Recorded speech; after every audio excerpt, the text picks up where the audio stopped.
جو بھی یقین کے ساتھ ان دعاؤں کو پڑھے گا نا، یہ والی جو دعا میں نے ابھی آپ لوگوں کو بتائی ہے، حسبنا اللہ و نعم الوکیل، تو اللہ تعالیٰ اس کو کافی ہو جائے گا۔ یہ دعا جو ہے نا، یہ صبح شام کے اذکار میں بھی میرے خیال میں ہے۔ حضرت ابو درداء رضی اللہ عنہ فرماتے ہیں کہ جو شخص یہ دعا پڑھے، حسبی اللہ لا الہ الا ہوا علیہ توکلت وہو رب العرش العظیم، تو وہ تمام فکروں سے آزاد ہو جاتا ہے۔ یہ جو حدیث ہے نا، اس کی جو سند ہے وہ صحیح نہیں ہے، یعنی یہ سند سے ثابت نہیں ہے۔ ہاں، حضرت ابو درداء رضی اللہ عنہ کے قول کی سند کے راوی جو ہے نا وہ اچھے ہیں۔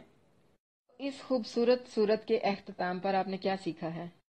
ایمان کا جو لیول ہے وہ گھٹتا بڑھتا رہتا ہے، مطلب کبھی ایمان کا لیول کم ہو جاتا ہے اور کبھی بڑھ جاتا ہے۔ یہ جو صورت ہے یہ بھی ایمان کے لیول کو بڑھانے والی ہے، تو اپنا محاسبہ کرنا ہے اور ذرا غور بھی کرنا ہے، اس پہ غور و فکر کرنا ہے کہ آیا اس صورت کو پڑھ کر آپ کے ایمان کو بھی بڑھاوا ملا ہے یا اس صورت نے آپ کے ایمان کو بھی بڑھایا ہے۔ اگلی صورت جو ہم شروع کرنے والے ہیں وہ سورہ یونس ہے۔ سورہ یونس ساری کی ساری قرآن کے بارے میں ہے۔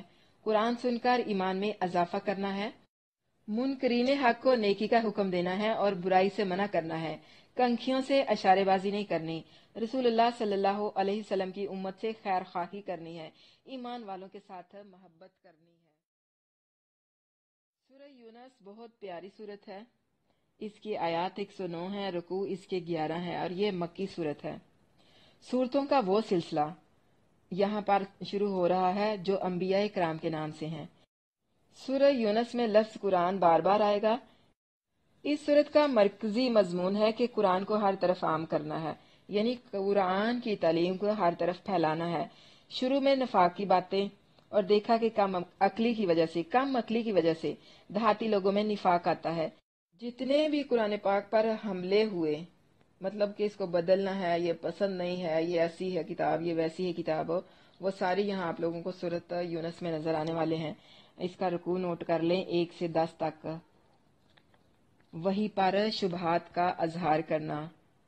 ساری صورت جو ہے لفظ آمانو کی تکرار سے بھری ہوئی ہے، یعنی اس صورت میں آپ کو لفظ آمانو کی بار بار تکرار دکھائی دے گی۔ بسم اللہ الرحمن الرحیم، اللہ کے نام کے ساتھ جو بے حد رحم والا نہایت مہربان ہے۔ الف لام را، یہ کمال کی حکمت والی کتاب کی آیات ہیں۔ کیا لوگوں کے لیے ایک عجیب بات ہو گئی کہ ہم نے ان میں سے ایک آدمی کی طرف وحی بھیجی کہ لوگوں کو ڈرا، اور جو لوگ ایمان لائے انہیں بشارت دے کہ ان کے لیے ان کے رب کے ہاں سچا مرتبہ ہے۔ کافروں نے کہا بے شک یہ تو کھلا جادوگر ہے۔ بے شک تمہارا رب اللہ ہی ہے جس نے آسمان اور زمین کو 6 دنوں میں پیدا کیا، پھر وہ عرش پر بلند ہوا، ہر کام کی تدبیر کرتا ہے، کوئی سفارش کرنے والا نہیں۔ اللہ کے پاس کوئی کسی قسم کی سفارش جو ہے وہ قبول نہیں ہونی مگر اس کی اجازت کے بعد۔ وہی اللہ تمہارا رب ہے تو اس کی عبادت کرو، تو کیا تم نصیحت حاصل نہیں کرتے؟ اللہ ہم سب کو نصیحت پکڑنے والا بنا دے، آمین۔ اسی کی طرف تم سب کا لوٹنا ہے، اللہ کا وعدہ سچا ہے، بے شک وہی پیدائش شروع کرتا ہے پھر اسے دوبارہ پیدا کرے گا، تاکہ جو لوگ ایمان لائے اور انہوں نے نیک اعمال کیے انہیں انصاف کے ساتھ جزا دے، اور جن لوگوں نے کفر کیا ان کے لیے نہایت گرم پانی سے پینا ہے اور دردناک عذاب ہے۔ اس کے بدلے جو وہ کفر کیا کرتے تھے، وہی ہے جس نے سورج کو تیز روشنی اور چاند کو نور بنایا اور اس کی منزلیں مقرر کی تاکہ تم سالوں کی گنتی اور حساب معلوم کرو۔ اللہ نے یہ سب کچھ نہیں پیدا کیا مگر حق کے ساتھ۔ وہ آیات کو ان لوگوں کے لیے کھول کر بیان کرتا ہے جو جانتے ہیں۔ اے اللہ ہمیں برے انجام سے بچا لے۔ بے شک رات اور دن کے بدلنے میں اور ان چیزوں میں جو اللہ نے آسمان و زمین میں پیدا کی ہیں یقیناً ان لوگوں کے لیے بہت سی نشانیاں ہیں جو ڈرتے ہیں۔ بے شک وہ لوگ جو ہماری ملاقات کی امید نہیں رکھتے اور وہ دنیا کی زندگی پر خوش ہو گئے اور اس پر مطمئن ہو گئے، اور وہ لوگ جو ہماری آیات سے غافل ہیں، یہی لوگ ہیں جن کا ٹھکانہ جہنم ہے، اس کے بدلے جو وہ کمایا کرتے تھے۔ بے شک جو لوگ ایمان لائے اور انہوں نے نیک اعمال کیے ان کا رب ان کے ایمان کی وجہ سے ان کی رہنمائی کرے گا، ان کے نیچے سے نعمت کے باغوں میں نہریں بہتی ہوں گی، کس لیے؟ ان کے ایمان کے سبب۔ ان کی دعا اس میں یہ ہوگی، پاک ہے تو اے اللہ